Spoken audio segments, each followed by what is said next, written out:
Hello students, welcome to excellent technical academy Lucknow. Lucknow का official YouTube channel है। इस पे हम लोग जो है कोचिंग संस्थान से रिलेटेड सारी बातें करेंगे। इसके अलावा इस यूट्यूब चैनल का क्या पर्पज़ है कि कोई भी एग्ज़ाम होने वाला है उस एग्ज़ाम से ओरिएंटेड बातें करी जाएंगी, और यदि कोई एक्सटर्नल या फिर कोई एक्स्ट्रा सब्जेक्ट की बात हो रही है उस के सिलेबस में, किसी पर्टिकुलर एग्ज़ाम के सिलेबस में, तो जो ऑफलाइन के बाद जो वो चीज़ बचेगा वो चीज़ हम लोग यहाँ से कवर कर देंगे। ठीक है। बेसिकली आज हम यहाँ पर मैकेनिकल इंजीनियरिंग के बारे में बात करेंगे। मैकेनिकल इंजीनियरिंग ऑफलाइन में चालू हो गया है। कल से डेमो सुबह 7 बजे से आप डेमो आकर के ले सकते हैं। तो सुबह 7 बजे इंदिरा नगर सेक्टर 8 में ठीक डेमो चल रहा है, तो डेमो आप आकर के ले सकते हैं। यहाँ पर एसएससी जेई को ध्यान में रख करके सिलेबस को कवर करेंगे। बाकी यदि आप एसएससी जेई के टेक्निकल सब्जेक्ट को कवर कर लेते हैं, टेक्निकल सिलेबस को कवर कर लेते हैं, तो बाकी के सभी state JE, RRB central JE, ठीक, एसएससी जेई सेंट्रल जेई, बाकी पीएसयूज के जेई, सब के लिए वो मोर देन एनफ होगा। ठीक है। इसके अलावा इस चैनल पे भी हम लोग कुछ सब्जेक्ट्स जो है, कुछ क्या काफ़ी सब्जेक्ट्स जो है पूरा पढ़ेंगे यहाँ पर। ठीक। और बल्क में जो वैकेंसी है आरआरबी जेई यानी कि रेलवे की वैकेंसी जो आने वाली है, जिसमें मैकेनिकल की काफ़ी सीट्स होंगी, तो उसको ध्यान में रखते हुए यहाँ पर काफ़ी चीज़ें इस ऑनलाइन प्लेटफॉर्म पे चलेंगी और फ्री ऑफ कॉस्ट चलेगी। ठीक है। और इसके अलावा क्वेश्चंस की भी प्रैक्टिस कराई जाएगी। ठीक है। तो चलिए यहाँ पर यदि हम थोड़ा सा मैकेनिकल इंजीनियरिंग के बारे में बात करें, तो मैकेनिकल इंजीनियरिंग का जो बेसिक स्ट्रक्चर है उसमें मेनली 3 पिलर होता है मैकेनिकल का। मैकेनिकल इंजीनियरिंग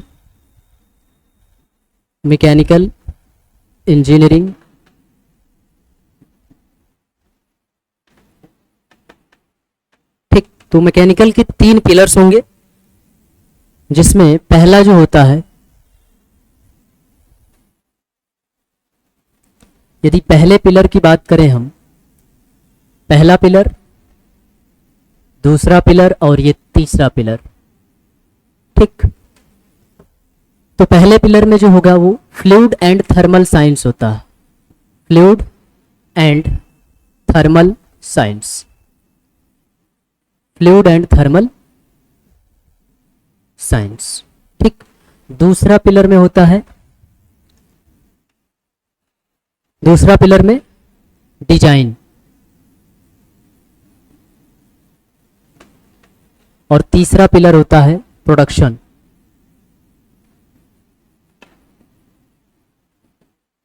ठीक है। तीसरा पिलर क्या हो जाएगा? प्रोडक्शन। तो बेसिकली ये मैकेनिकल इंजीनियरिंग का पार्ट है। आगे डिप्लोमा तो एक कोर्स है 3 ईयर का, बाकी बीटेक में जाएंगे तो बीटेक में वास्ट में देखने को मिलता है। उसके आगे जब एमटेक में जाएंगे तो एमटेक जब करता है आदमी तो इस सब चीज़ों से करता है। कोई फ्लूइड एंड थर्मल साइंस में करेगा, तो या फिर कोई डिजाइन में करेगा, या फिर कोई प्रोडक्शन में करेगा। तो बेसिकली 3 पिलर हैं इसके, जिसमें अगर हम बात करें तो इसमें जो पहला सब्जेक्ट होगा जो हम लोगों को पढ़ना है, इसमें देखेंगे तो पहला फ्लूइड मैकेनिक्स, फ्लूइड मैकेनिक्स। ठीक। पहला फ्लूइड मैकेनिक्स, और फ्लूइड मैकेनिक्स एंड इसमें कह सकते हैं machine, hydraulic machine, hydraulic machine. ठीक। Hydraulic machine. इसके बाद यदि हम दूसरे सब्जेक्ट की बात करें तो दूसरा सब्जेक्ट जो है, जैसा कि इसका नाम है fluid and thermal science, thermal में 5 सब्जेक्ट होंगे। थर्मोडायनामिक्स, जिसमें बेसिक थर्मोडायनामिक्स होगा, basic thermodynamics.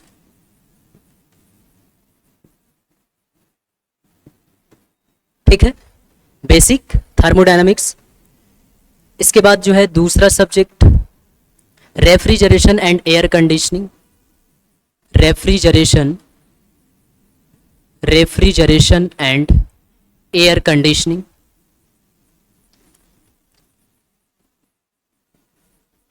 Refrigeration and air conditioning. इसके बाद इसमें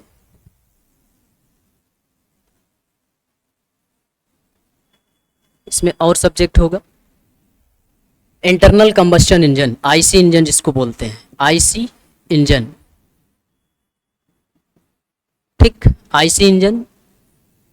इसके बाद पावर प्लांट, पावर प्लांट, ठीक, पावर प्लांट इंजीनियरिंग एक बेसिकली ये एक ब्रांच भी होती है इंजीनियरिंग की, पावर प्लांट इंजीनियरिंग, बट यहाँ पे पावर प्लांट के बारे में बात करेंगे हम लोग। जनरली थर्मल पावर प्लांट के बारे में बात करेंगे क्योंकि थर्मल पावर प्लांट ही सबसे ज़्यादा है। थर्मल पावर प्लांट के अलावा न्यूक्लियर पावर प्लांट भी होता है, ठीक है, डीजल पावर प्लांट भी होता है, ठीक, steam power plant thermal power plant का ही पार्ट है, ठीक है। इसके अलावा हाइड्रो पावर प्लांट भी होता है जहाँ पर पानी से बिजली बनाई जाती है, ठीक, तो उसको हाइड्रोलिक मशीन में थोड़ा बहुत बात कर लेते हैं। तो ठीक है, पावर प्लांट हो गया। इसके अलावा हीट ट्रांसफ़र, हीट ट्रांसफ़र जिसको आप लोग एचएमटी बोलते हो, क्या बोलते हो, एचएमटी। एक्चुअली एचएमटी का full form heat and mass transfer होता है, चूंकि मास ट्रांसफ़र सिलेबस में नहीं है, बट ये एचएमटी के नाम से प्रसिद्ध है इसलिए हमने एचएमटी लिख दिया, लेकिन जनरली यहाँ पर हीट ट्रांसफ़र ही पढ़ना होता है, ठीक है। हीट ट्रांसफ़र में वही कंडक्शन, कन्वेक्शन और रेडिएशन, ठीक है, Fourier's law, Newton's law of cooling और स्टीफन वो रेडिएशन का जो लॉ है, ठीक है। तो ये पार्ट हो गए। कितने सब्जेक्ट हो गए, 1 2 3 4 5 6, फ्लूइड एंड थर्मल साइंस। अगर वेटेज की बात किया जाए सबसे ज़्यादा एसएससी को पॉइंट ऑफ व्यू ले रहे हैं अगर, तो एसएससी के पॉइंट ऑफ व्यू से ये पोर्शन जो है बहुत ज़्यादा वेटेज का है, ठीक है। बट अगर बाकी के एग्जाम्स की बात करेंगे जैसे सेल, भेल, गेल, एनटीपीसी, इसरो, डीआरडीओ, जितने भी पीएसयूज हैं या फिर गवर्नमेंट अथॉरिटी है जैसे बीएआरसी, इन सब में पूरा जो सिलेबस होता है वो पूरा का पूरा सिलेबस बैलेंस्ड होता है।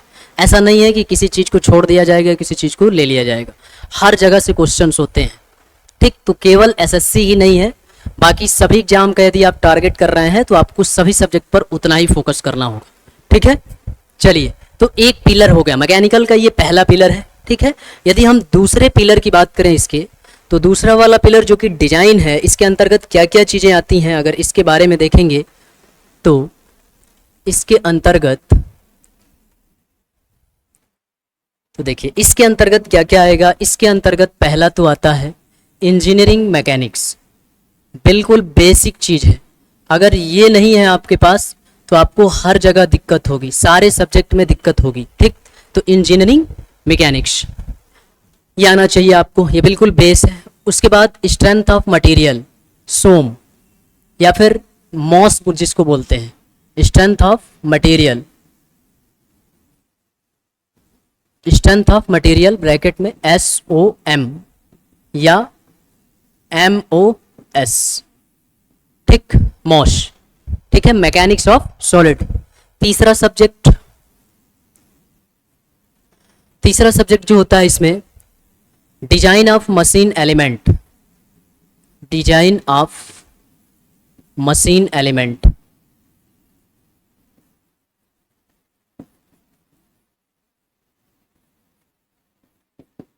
चौथा थ्योरी ऑफ मशीन,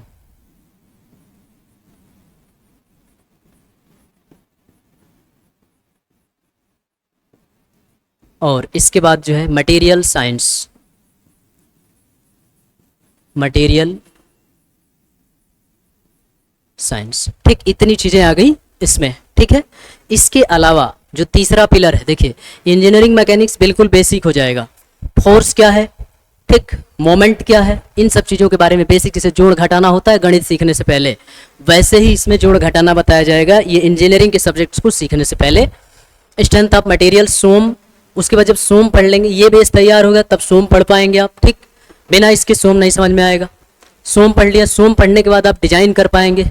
मशीन की डिजाइन नहीं होती है, मशीन एलिमेंट की डिजाइन होती है, कि जैसे हमने साफ्ट की डिजाइन कर दिया, केवल साफ्ट मशीन तो होगा नहीं, वो मशीन का क्या है, एक पार्ट है, इसलिए design of machine element, bearing की डिजाइन कर दिया, ठीक है। इसके अलावा किसी भी पार्ट ले लिया, बियरिंग ले लिया, गियर ले लिया, गियर की डिजाइन कर दिया, तो इसलिए डिजाइन ऑफ मशीन एलिमेंट होता है, ठीक है। उसके बाद थ्योरी ऑफ मशीन और मटेरियल साइंस। इसके अलावा जो तीसरा पिलर है इसका, इस तीसरे पिलर की अगर बात करेंगे तो तीसरा पिलर जो है, इस तीसरे पिलर की बात करेंगे तो ये है प्रोडक्शन। और प्रोडक्शन में अगर देखा जाए तो प्रोडक्शन में क्या क्या चीज़ें आएंगी, ठीक। तो प्रोडक्शन में मैन्युफैक्चरिंग,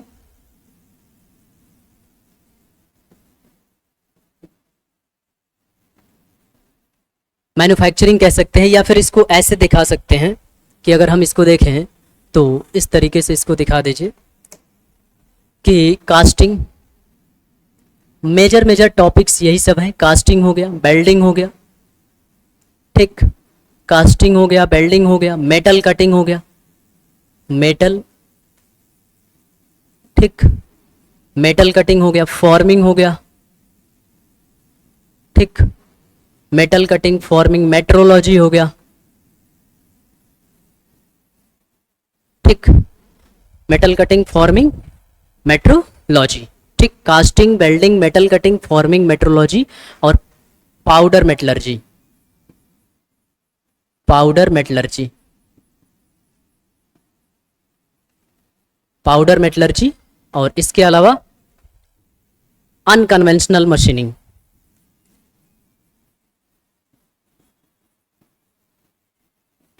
अनकन्वेंशनल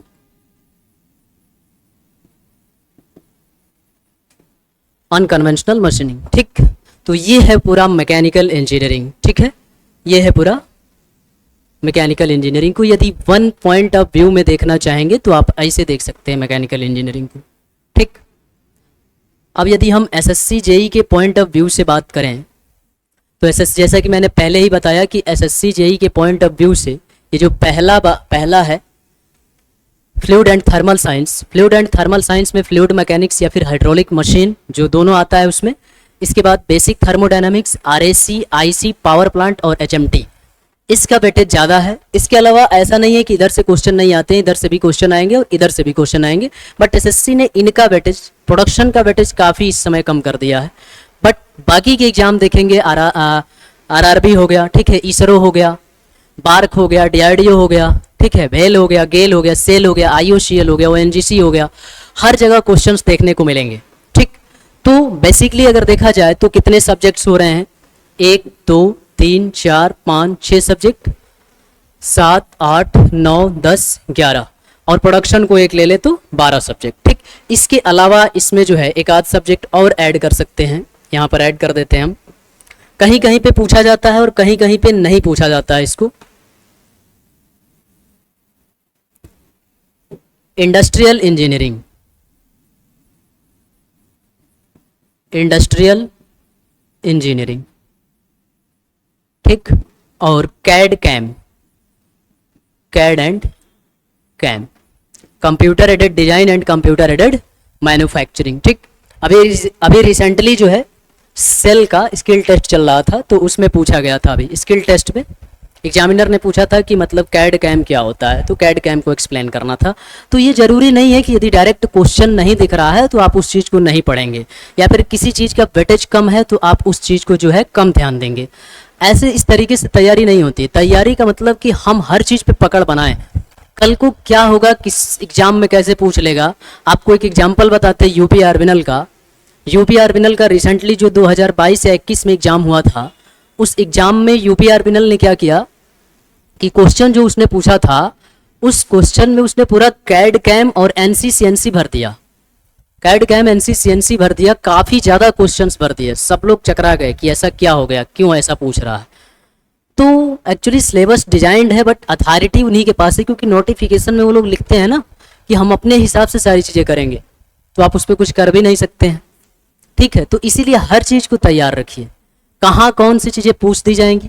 एसएससी के ऐसे पेपर्स हैं जहाँ 40 क्वेश्चन फ्लूइड मैकेनिक्स से देखे गए हैं। बताइए, 50% अकेले सिर्फ एक सब्जेक्ट ने कवर किया, बाकी 50% में पूरे सब्जेक्ट, तो कुछ कहा नहीं जा सकता। तो इसलिए किसी भी सब्जेक्ट को नेग्लेक्ट नहीं करना है, या फिर किसी भी सब्जेक्ट को बहुत ज़्यादा तवज्जो नहीं देना है। सबको जो है एक तरीके से तैयार करना है। जहाँ पे भी आप कमज़ोर हैं उस चीज़ को मजबूत करिए, ठीक है। यहाँ पे हम लोग जो है अभी जो शुरू करेंगे, इस सब्जेक्ट को शुरू करेंगे। ये जो सब्जेक्ट होगा, यहाँ पे हम लोग शुरू करेंगे RAC, refrigeration and air conditioning, ठीक, रेफ्रिजरेशन एंड एयर कंडीशनिंग, ठीक है। अब चूंकि इसके लिए जो है बेसिक थर्मोडायनामिक्स का नॉलेज होना चाहिए, ठीक, बट हम बताने की कोशिश करेंगे, ठीक है, बीच बीच में। और बाकी जो है देखा जाएगा, फिर बेसिक थर्मोडायनामिक्स भी चलाएंगे इस पर, ठीक है। तो काफ़ी ज़्यादा चीज़ें चलाई जाएंगी इस पर जो है। तो मैकेनिकल के लिए जो है अगर आप इससे जुड़ते हैं तो फिर आपको कहीं और जाने की ज़रूरत नहीं है, ठीक है। सारी चीज़ें जो है प्रॉपर वे में चलेंगी, ठीक। तो आज जो है हम आरएसी का पहला शुरू करते हैं, रेफ्रिजरेशन एंड एयर कंडीशनिंग, ठीक। Refrigeration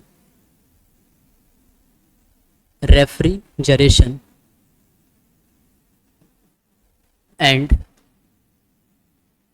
air conditioning.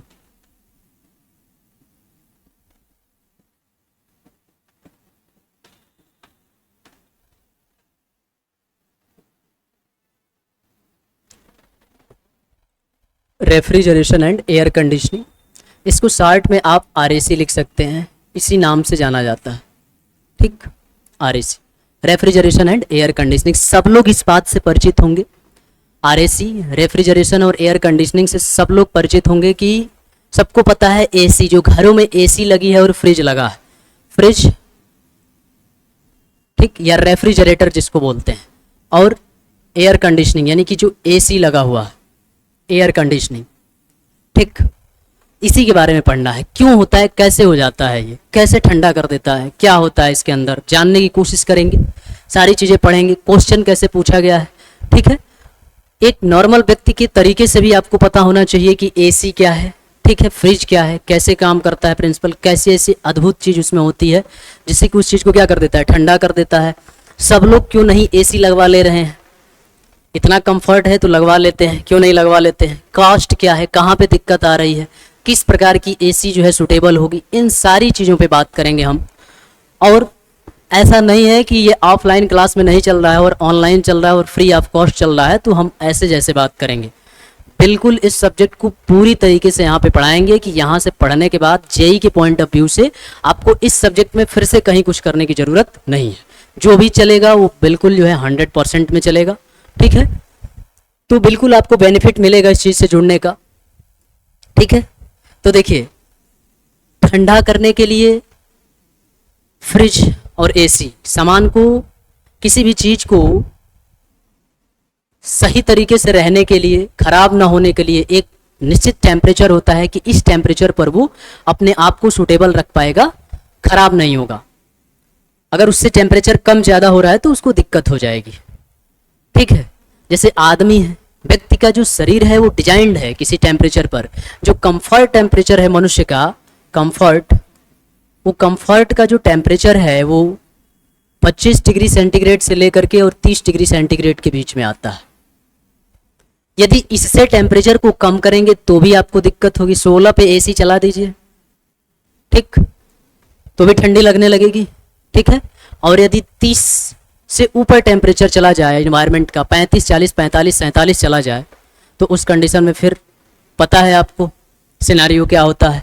दोनों ही कंडीशन में दिक्कत है, यानी कि कोई भी चीज़ इस दुनिया में जो भी चीज़ दिख रही है वो चीज़ एक पर्टिकुलर टेम्परेचर के लिए डिजाइंड है, चाहे वो निर्जीव वस्तु है चाहे वो सजीव वस्तु है।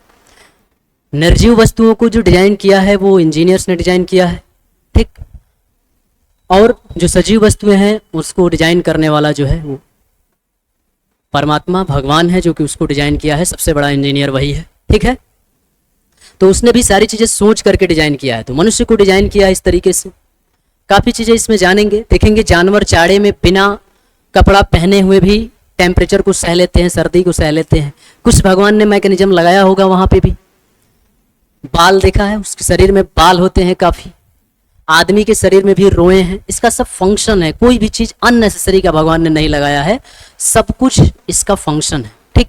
और उसी को देख करके मनुष्य जो है सीखता है और इम्प्लीमेंट करता है, और उसी चीज़ में आज भी युग आगे बढ़ रहा है। मनुष्य एआई पे जा बढ़ा है, आर्टिफिशियल इंटेलिजेंस पर कोशिश कर रहा है कि कंप्यूटर के पास डिसीजन लेने की क्षमता को डेवलप कर दे, लेकिन हो नहीं पा रहा है, क्योंकि आदमी और कंप्यूटर में अभी भी यही अंतर है डिसीजन लेने वाला, कि वो अपने मन से नहीं करेगा, उसमें जितने प्रोग्राम भरे गए हैं उसी के अनुसार काम करेगा। लेकिन मनुष्य जो है भगवान ने इसमें इतना प्रोग्राम डाल करके भेजा है, इसमें डिसीजन लेने की खुद की क्षमता है, ठीक है। तो उसी से सीखा है काफ़ी सारी चीज़ों को, ठीक। तो चलिए इसमें बात करते हैं, इसमें क्या क्या पढ़ना है हम लोगों को, इसके बारे में बात करते हैं।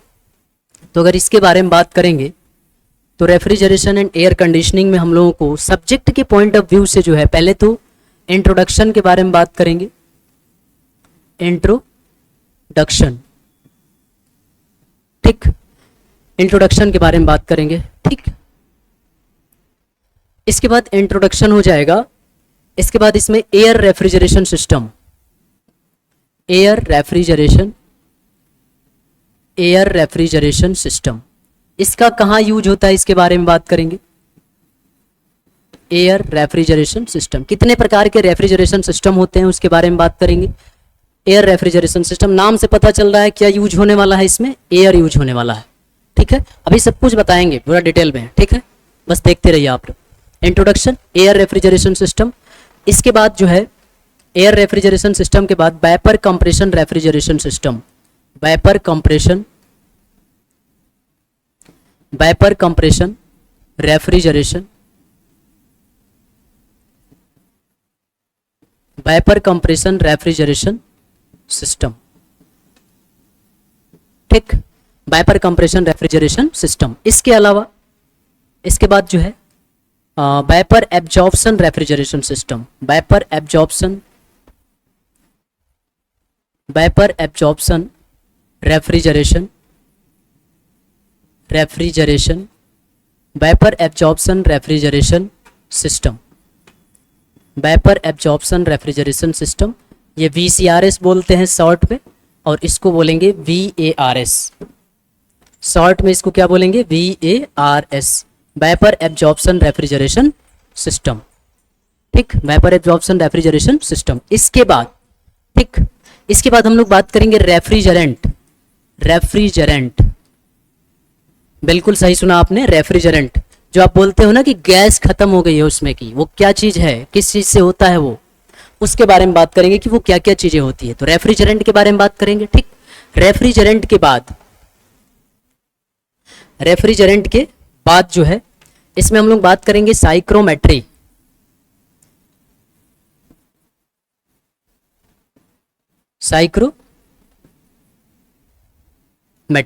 ठीक, साइक्रोमेट्री के बारे में बात करेंगे, यानी मॉइस्ट एयर की एनालिसिस करेंगे, मॉइस्ट एयर मतलब जिसमें वाटर के पार्टिकल्स होते हैं, ठीक।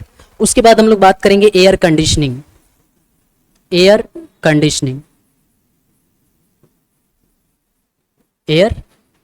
ठीक। तो इतने टॉपिक्स को कवर करना है, 1 2 3 4 5 6 और 7, ठीक।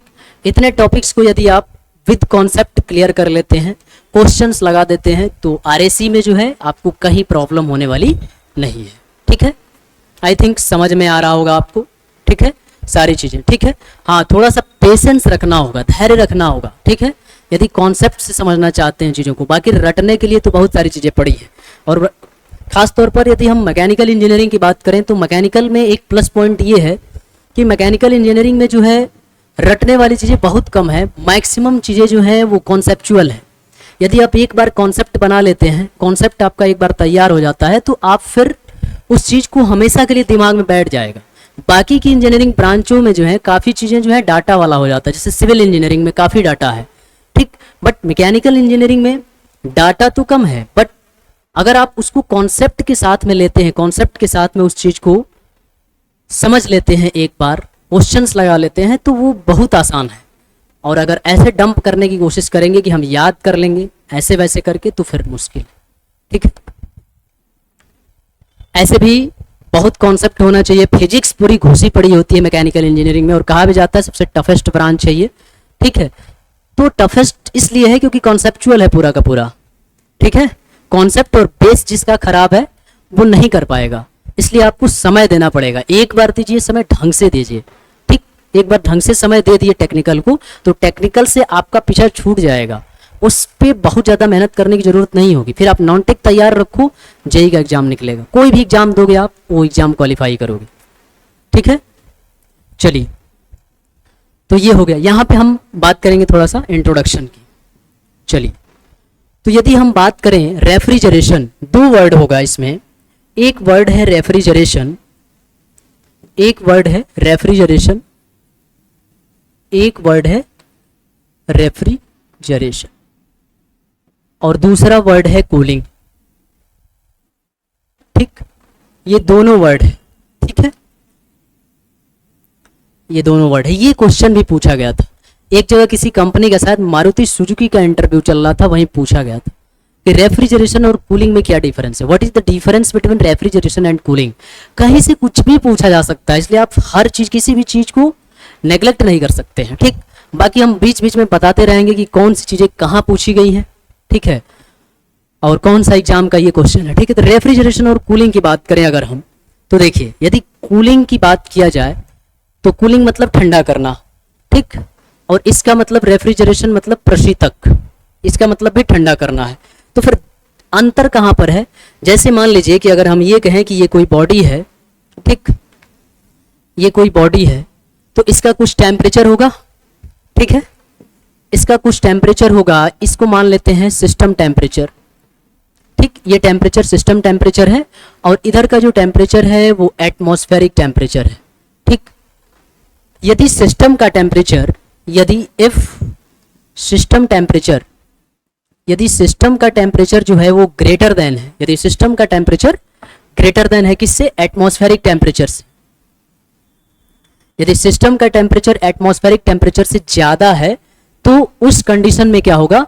उस कंडीशन में हीट जो है ऑटोमेटिकली सिस्टम से कहाँ चली जाएगी? एटमॉस्फेयर में। अरे कोई चीज गर्म होती है, वो गर्म चीज को यदि रख देंगे, जो हम लोगों को छूने पे गर्म महसूस होती है, उसको यदि बाहर रख देंगे तो थोड़ी देर में वो क्या हो जाएगी? ठंडी हो जाएगी, उसका टेम्परेचर गिर जाएगा।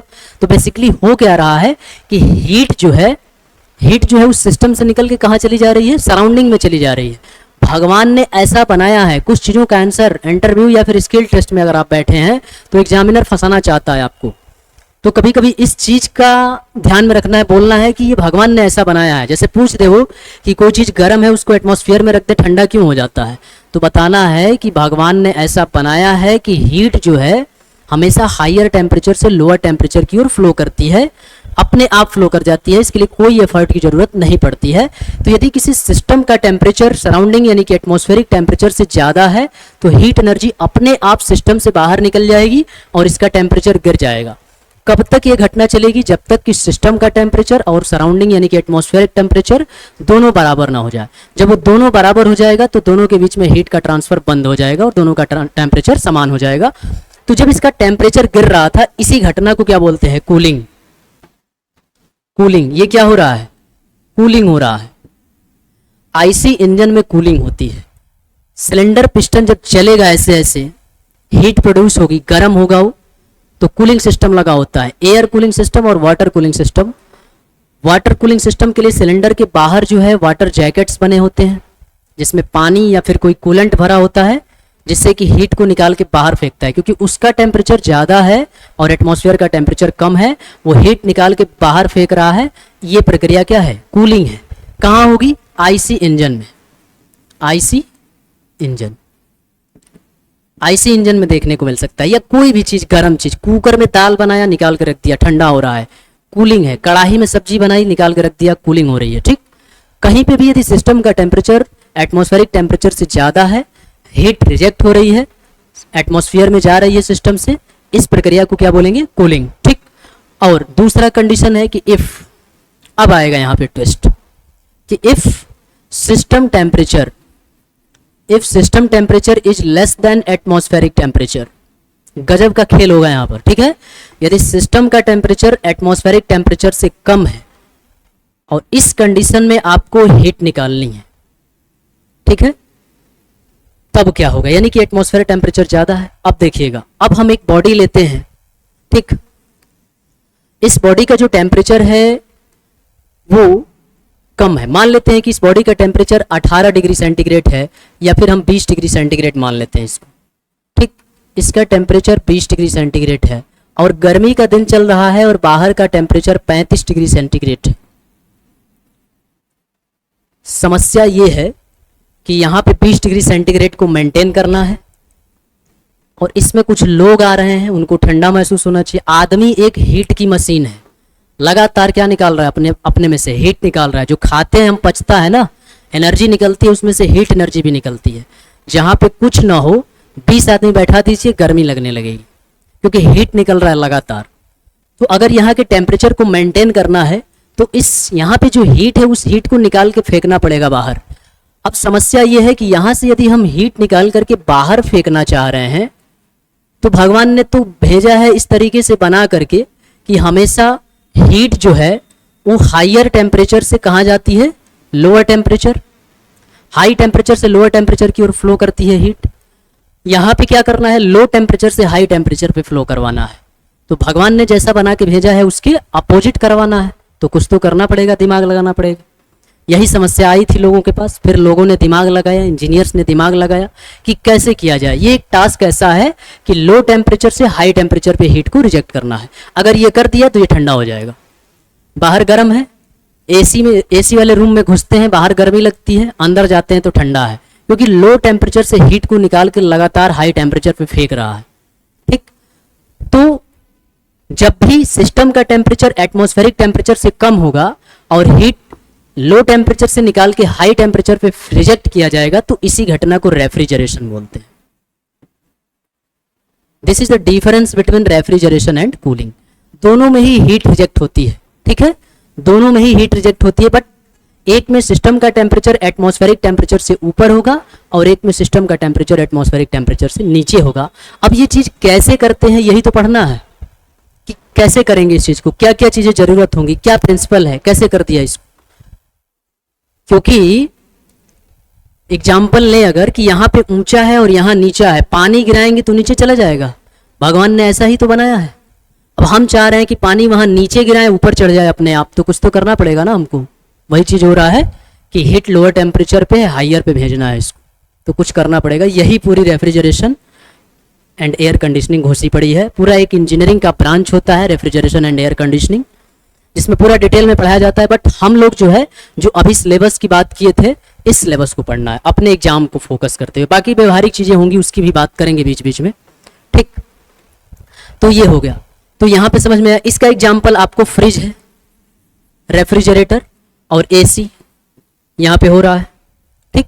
तो अगर हम एक व्यू में देखना चाहें इस चीज को, तो अगर हम यहाँ पे देखें कि ये हो गया बॉडी, ठीक, ये हो गई बॉडी और यहाँ पे हो गया एटमॉस्फेयर।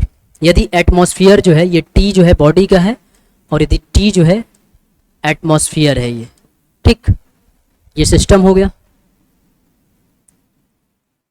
सिस्टम टेम्परेचर टी है और ये एटमॉस्फेरिक टेम्परेचर है, ठीक। यदि सिस्टम का टेम्परेचर एटमॉस्फेरिक टेम्परेचर से ऊपर है और एटमॉस्फेरिक टेम्परेचर नीचे है, तो यहाँ पे हीट रिजेक्ट होगी, हीट रिजेक्ट, और हीट रिजेक्ट अपने आप होगी और इसको बोलेंगे कूलिंग, ठीक। और दूसरा ये हो गया सिस्टम, और यदि सिस्टम का टेम्परेचर एटमॉस्फेरिक टेम्परेचर से नीचे है, ठीक, और हीट निकाल करके भेजना है इसमें से क्यू, ठीक, रिजेक्ट करना है, हीट को क्यू से दिखाएंगे तो ये हो जाएगा रेफ्रिजरेशन। ये क्या हो जाएगा, रेफ्रिजरेशन। तो आई थिंक कूलिंग और रेफ्रिजरेशन में डिफरेंस समझ में आया होगा कि कूलिंग और रेफ्रिजरेशन क्या है, ठीक है। सिस्टम यदि एटमॉस्फेयर से नीचे है और सिस्टम से हीट निकाल करके एटमॉस्फेयर में भेजा जा रहा है तो रेफ्रिजरेशन हो रहा है। यदि सिस्टम एटमॉस्फेरिक टेम्परेचर से ऊपर है और सिस्टम से हीट निकल के एटमॉस्फेयर में आ रही है तो वो कूलिंग हो जाएगा।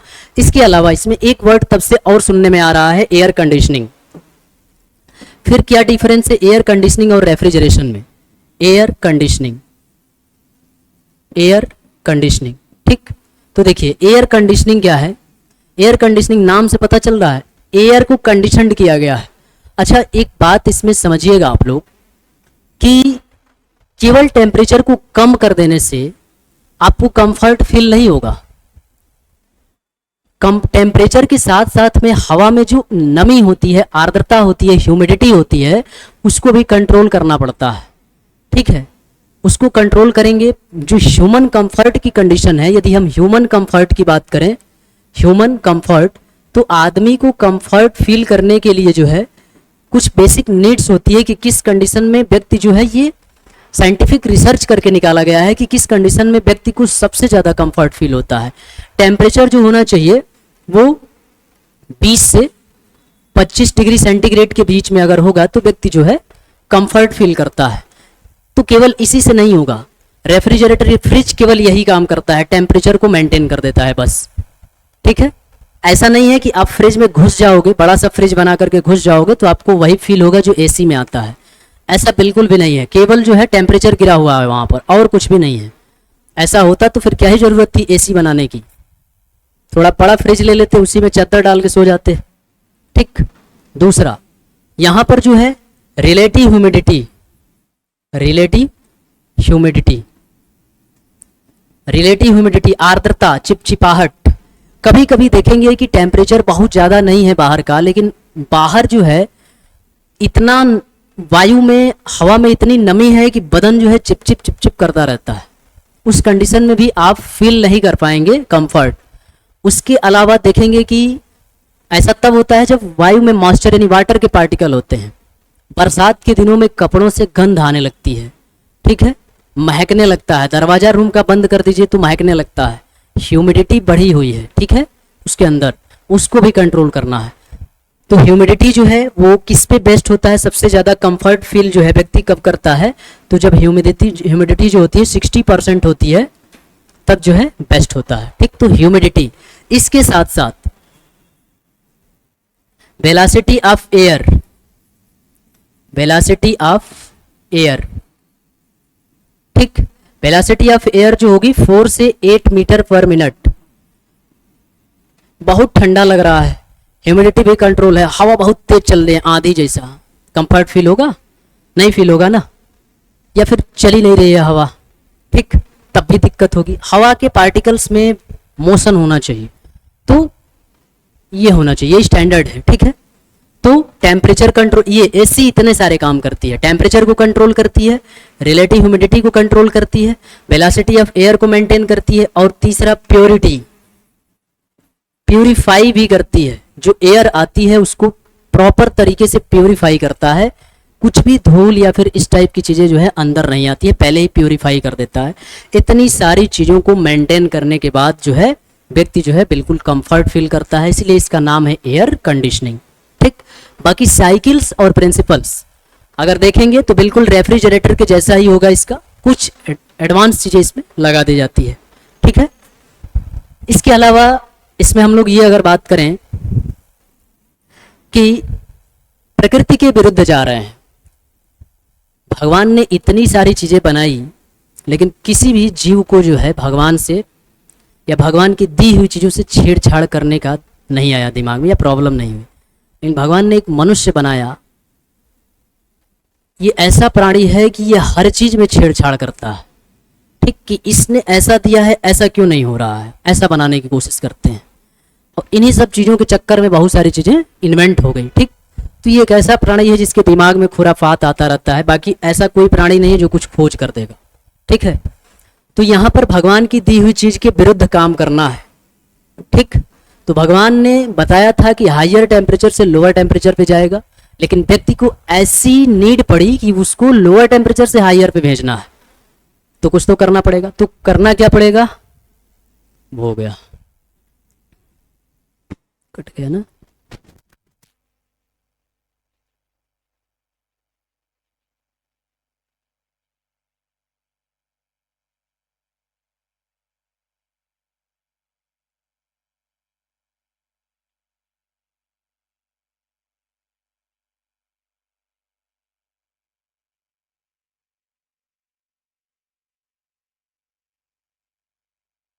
ये लाइट जो है थोड़ा सा डिस्टर्ब हुई है। ठीक, तो चलिए, ये जो था वो इंट्रोडक्टरी पार्ट था। ठीक है, इंट्रोडक्टरी पार्ट था। ठीक, इसमें हम लोगों ने इंट्रोडक्शन के बारे में बात किया इसका। अभी थोड़ा सा जो है टेक्निकल फॉल्ट की वजह से जो है बीच में भी रोकना पड़ रहा है। फिर आगे हम इस सब्जेक्ट को पूरा कंटिन्यू करेंगे और बिल्कुल कॉन्सेप्ट के साथ में बात करेंगे। ठीक है, जो भी चीज़ शुरू होगी उसको प्रॉपर वे में जाएंगे। ठीक, और बाकी जो है एग्जाम ओरिएंटेड की तरीके से कोई एग्जाम आता है उसके पॉइंट ऑफ व्यू से भी बात करेंगे इसमें।